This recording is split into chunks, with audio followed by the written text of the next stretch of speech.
So everyone's banging on about neurodiversity at the moment, and it's like, isn't everybody a little bit autistic? I don't like crowds either. It's like, doesn't really work like that. You fucking idiot. I don't say the bit at the end, but I do try and educate people who don't know anything about autism. And why would you know anything about autism unless you've either chosen to read about it or you have some reason to learn about it? So with my daughter being autistic, getting her autistic diagnosis when she was 8, and everybody saying to me, like, she's fine. There's nothing wrong with her. I was like, no, I know there's nothing fucking wrong with her, but she's really struggling to be in this environment. And that kind of, when you think about somebody mirroring your behaviour, and as her mother, who was at home with her the majority of the time, talks a lot, and she's not able to speak to people, and she's not doing the whole communication that we would expect in society. I'm like, there's something different going on here. So I learnt about autism and particularly autism in girls, which, even 10 years ago, I'm going back to, was really misunderstood, and it still is, but it's significantly better than it was then. And it was that whole thing of being able to understand the information so that you were armed, and it did feel like being armed, to go against the grain of where people are telling you that you're wrong, or telling you that you've done something wrong, or that passing the buck, and not being able to help out in a situation which actually they had a duty of care to help out. So referring to schools and GPs and things like that. So as I knew more about autism in girls, ADHD comes into the mix as well. And of course that, as a 47-year-old woman, that was the naughty boys. Naughty boys were ADHDers. And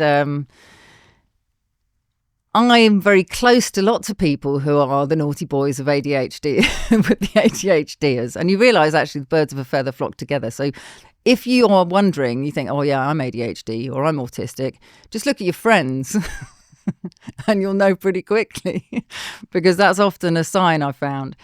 And it wasn't until January last year, so January 25, I found myself talking to an educational psychologist, and I was actually wasn't there for me, but I thought, while I've got you, could I just ask a few questions? She went, well, you're off the charts ADHD, aren't you? And I was like, am I? Have I actually made the grade? Have I ticked all 8 flags or whatever the things are that you need to get the assessment? Because I kind of thought I was, but I didn't know if I was. And I thought if I knew I was, that out of everybody, I would be the person who would know, if any of that makes any sense. Because I kind of had already done the learning about autism. So why didn't I know about ADHD? Because the two can run alongside. And I wouldn't have considered myself as being autistic. I know a lot of autistic people, both my children are and lots of friends are, but I definitely didn't recognise any of my traits or thoughts, behaviours, actions, feelings as being something that they experience. And the ADHD boys I know, great fun, cause chaos, risk takers, good fun. Then you look at the other friends and they're like, oh, okay, we're all talking over each other. We're all having 19 conversations. We all collect notebooks, none of which are in any kind of order, definitely not filled out. Then you start to ask your friends, do you think I'm ADHD? And there's a resounding, are you fucking kidding me? Yes. And it's like you can't put the tent back in the bag. Once you've taken it out, once you've seen it, it's there. And then it's like, it's there and it's there and it's there and it's there again. And people are like, well, why is this so important to you? Why does it even matter? And I tell you why it matters to me anyway. Because ADHD for me, in my personal experience, never held me back in many ways that I know it has done for a lot of friends, and the wider, ADHD community, which I'm, grateful for. And I wonder whether that's just extreme masking or whether it just presented differently in different areas. I don't know. But it's important to me because it does make quite a lot of sense as to what other people would perceive as being impulsive or risk-taking or needing to understand why I interrupt people and interrupt myself, and why I'm doing 19 things at once but not actually finishing any of them, but actually I was meant to be doing something entirely different, but I just couldn't remember what it was. And because I wasn't that interested in it, there was actually no chance of it getting done at all. So the more we understand about ourselves, the more we're able to make peace sounds kind of a bit woolly, but yeah, make peace and enjoy ourselves more. Like, I've always been really genuinely happy with myself. I like myself. I would be my best friend. Like, I'm loyal, I'm kind, I can cook. I'm a nice person to be around. I would be my friend. I've always liked myself. I've never really doubted that.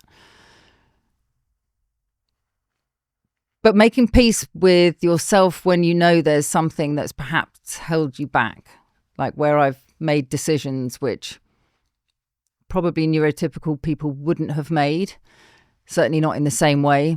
So all or nothing. There is the grey area in between, apparently. That's made a lot of sense to me, because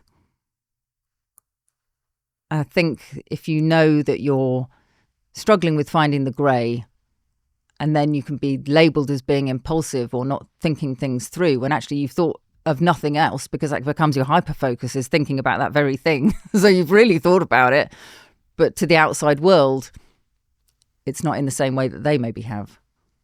So why does it matter to get an ADHD diagnosis? For me personally, it just made a lot of sense. 2, I wanted to know if I actually was, because I kind of thought I was. I'd kind of be annoyed if I wasn't. But somebody with an actual proper medical psychiatry knowledge had to actually tell me. Couldn't just be my best mate, although she did tell me too. So I think knowing more about who you are and why you are and how you are doesn't mean that that's what you stop and start with, because I do believe that the more you know about yourself and what you like and don't like, and how you respond to things and don't respond to things, just gives you more tools to be able to go, what is it and how do I want to show up for myself? What works for me more and what do I find more difficult? And then you work with people who are supportive of that, and you avoid situations that don't work for you, rather than trying to round peg square hole things, because that's really tiring for everyone, and it's completely futile because it just doesn't yield any kind of results for anyone. So the more you know about yourself, the more you can reflect on whether that's how you want it to be or whether you want to make some changes. And forearmed is forewarned. So any other late ADHD diagnoses out there, show yourselves.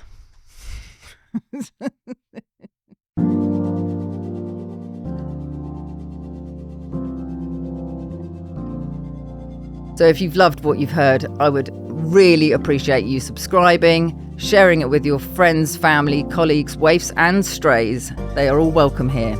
You can click the subscribe button, and in the episode description there is going to be a link where you can get in touch with me, and I'm here for it. So get in touch. I would love to hear from you and see how I can help you.